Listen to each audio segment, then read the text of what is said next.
Hula bula bula, alla bula, alla bula bula bula.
Years ago, thought I was in love. Hot engaged to an Irish hottie. Good times. Her stepdad liked me. We drank together.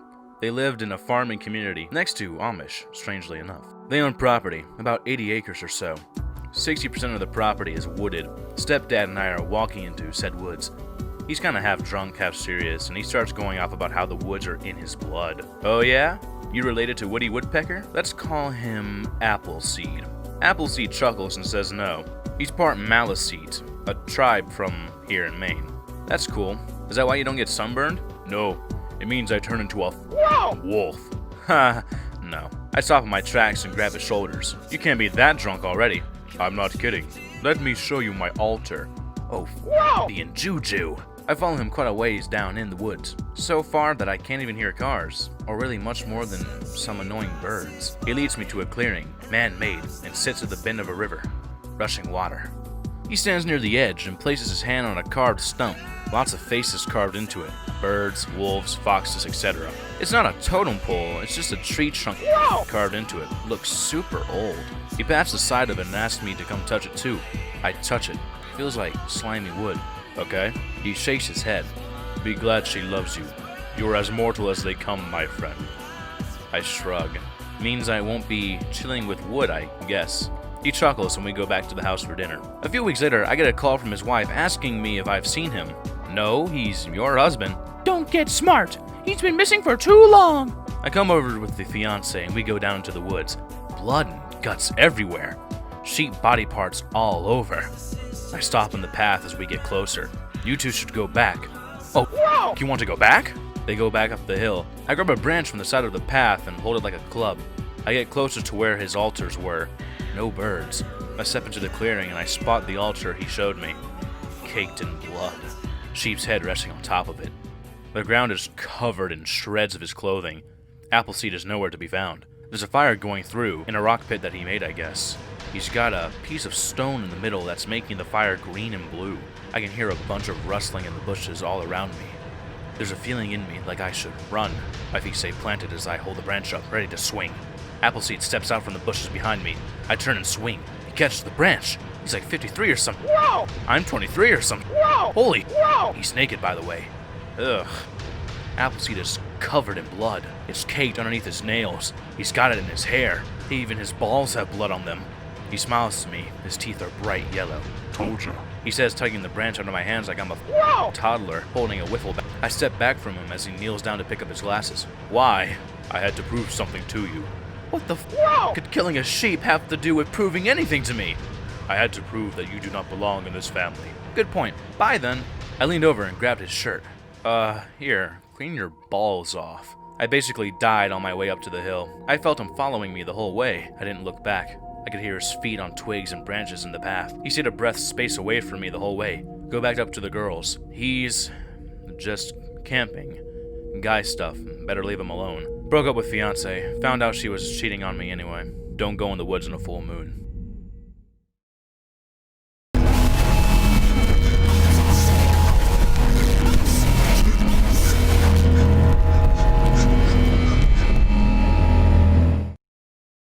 (2009), up in Holton, way up on the Canadian border, the Woodstock side, having dinner with an old friend who just made it to being a country music star. Let's call him Art.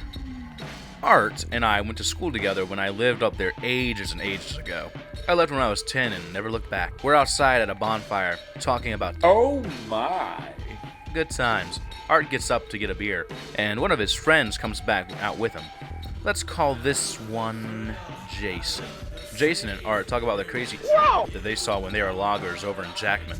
Jackman is over on the bad border with Canada, the Montreal side. One road in, one road out, and it sucks. Jason starts the story. Ever heard of Bloody Bones, David? Doesn't sound familiar. Is that a new band? No. It's the nickname of a killer. Nifty. So, how about them Red Sox? Art laughs and Jason continues. Here we go. You see, Bloody Bones was a stalker. He'd follow newlyweds when they came into the northern woods of Maine. He was raised by Catholics of St. Mary's but escaped into the woods one day and just kept going north. He lives in the woods outside of Jackman. One night, this couple of Massachusetts was way up there, and they got stuck on a logging road heading to their honeymoon cabin. No tow truck till mañana. They take refuge in a local church. Bloody Bones was there. They say he toyed with them for a long while. I sink down into my chair. I hate this shit.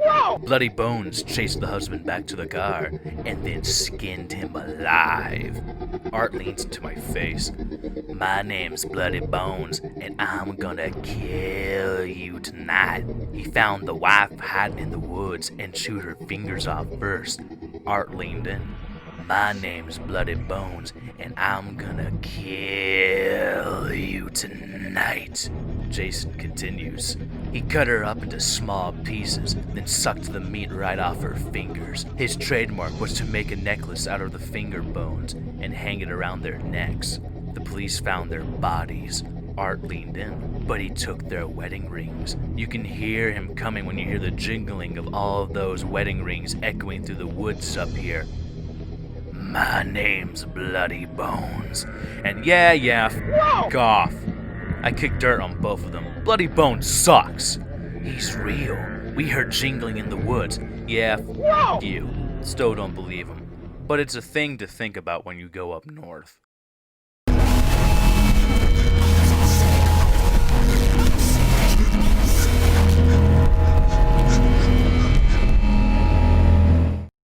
(2009) Spring. Condominium opens up in the city, full of old people. Hell yeah! Peace and quiet. All you in this apartment building. I move across the city to this place, youngest person in the complex by 40 years. All old women in my building, only dude in there. Elderly ladies are like 70 and up. Get settled in and come home from work late one night. Sign off from Central and carry my six-pack into the place with me. 1 a.m. Downstairs, neighbor catches me as soon as I come into the door. Hello, love. Her name is Dee Dee. She's originally from England and brought me cupcakes the first day I was there. Sweet old lady, cute accent.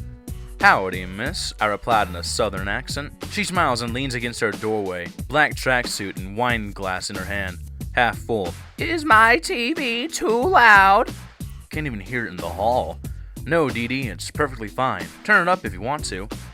Oh, well, thank you, sweetheart. I was worried I'd wake you. I nod and head upstairs.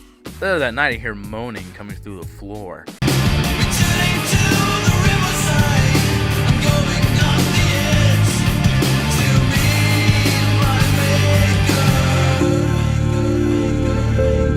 Oh, it's too big. I roll over and listen for a bit. Dee Dee is listening to... Oh my. Oh, my life, dude. Old lady is below my bedroom to interracial. Oh my. Well, can't be all sunshine and rainbows. Get up the next morning and Dee Dee meets me downstairs at the mailbox. I look like, whoa! Dee Dee leans over to me and whispers, "Did you sleep well, Davy?" No, not really. Just adjusting to the new place, I guess. Lies. All lies. I can sleep in the middle of the road if I have to. Might be more comfortable. Oh, I'm sorry, Davy. Did you need more cupcakes, maybe? No. I already look like a cannonball with these legs and arms. That's very kind, though. Well, can I ask a weird question? Sure, Dee Dee, what's up? Holy... Whoa! Is it? I'm gonna have to move. Neighbor lady wants to... Oh my. Me. You have a gal, Davy? No, Dee Dee, I don't. Well, maybe you should meet one of my friends. She's around your age. What do you say, Davy? Want to get to know a special gal? Oh, thank Jesus. Sure, Dee Dee. You know where to find me. I step past her and head up the stairs again, going through my mail. Your haircut is sexy, Davy. Don't change it. I shudder a little, going into my place. A few days go by, and I pick up a woman from one of the swanky condos by the river. She's all dressed up, headed to my building. Wonder what's up. I try to talk to her, but she just smiles. Okay, don't speak English. Great. I drop her off, headed back to work. Central calls, and 3 more women are heading over there. All of my what? I pull into the hotel. These girls get in. None of them talk to me. I drop them off. Okay. I get in late that night, 3 a.m. or so. My back is killing me. I come in and head up to my place. I open the door and come in, turn on the light. Dee Dee and the 4 women are sitting in my kitchen. Holy mother of Christ! Fall through my doorway into the hall. Dee Dee, what the Whoa! I shout as I sit up, hearing her and a couple of girls rush my way. Sorry, love, it's a surprise. Breaking and entering might be okay in London town, but here in the States, it ain't cool. One of the girls, the first one I brought over, helps me to my feet. Oh, hush, come in, we have booze. It's my place. Are they my booze? Of course they are. Fantastic. I can't report her, she's an old lady. Who's gonna believe me when I say an old lady and a squadron of supermodels broke into my place? I take my jacket off and sit on the couch, flanked by 2 of them, both blondes. Okay, this isn't so bad. Dee Dee steps up to me, takes off her jacket. No. Dee Dee, I have to work in the morning. I don't have time for this right now. Relax, love. It's just warm in here. Calypso, you and Juliet give Davy a drink. Next morning, I wake up to Dee Dee knocking at my door. I know it's her because she's calling for Davy. I get up and go to the door in my boxers and a tank top. Davy, I heard you screaming last night. Are you okay? Why didn't you ask last night? I'm fine, Dee Dee. I don't remember screaming, though. Oh, maybe I was dreaming of you screaming. She walks off down the hall and goes downstairs. My face went. I shut the door and check out those scratches. Gone. All gone. Just a bloody tank top on the floor. A week passes and I'm home late again. Bar nights are keeping me out longer than I want, but Central trusts me to toe the line while they find a new bar guy. I come in, covered in confetti this time. Bachelorette party. So many. Oh my. I come through my door and turn on the light. No Dee Dee, no strange women. Find a note on my bed. Open it up and it just has this black thumbprint in the middle. Leaving your mark, huh, Dee Dee? I throw the note into the trash and go to bed. Have nightmares about being ripped apart by those girls. Dee Dee jumping on my chest. Wake up to the smell of burning cinnamon. Not cool. Go out to my kitchen. It's not my place. Smell the air.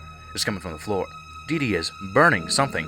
The smell goes away by noontime. Central gives me the day off. Spend it napping, snacking, and watching shit on YouTube. That night, my apartment gets really, really warm. Sweating balls, man.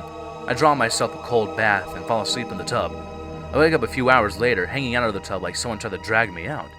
Scratches on my shoulders and arms. I stand up in the tub immediately, feel like I'm lighter than air. I wobble around a bit, trying to remember how feet work. Burning cinnamon again. Get dressed, 11 p.m. Go down to Dee Dee's apartment.